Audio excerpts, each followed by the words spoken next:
النسوان ماسكة الجامو سايقة ومش شايف قدامه، جري وراهم قل مقامه، ده خروف ما يشرفنيش، عيل مش سالك وغدودي، جنسيته مصري وقلبه يهودي، اهري في ظهري وقول يا حقودي، مش شايفك وما تشغلنيش، ولما تيجي سيرتك بقول عيل ابوما وكسر بنات، كدابة وبتاعت حكايات، في الغدر معاها مديات، شفت بجحت الدنيا في عينها، على فراقها انا مش ندمان، ده انا مش عايز اشوفها كمان، ولا يجمعني معاها مكان، ده انا كرهت الستات منها، ولما تيجي سيرتك بقول كان وش امه فقر عليا، عديت علاجته بالادويه، كان عنده مشاكل نفسيه،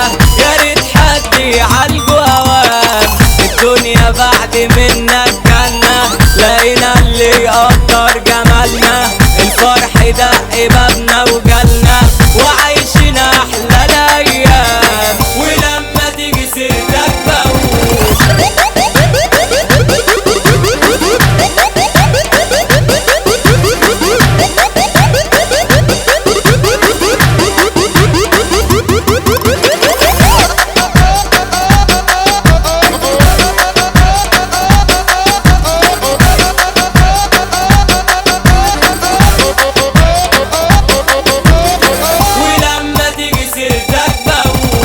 صاحب عمري يا ما تحملني، وانت ميأس بيطمني،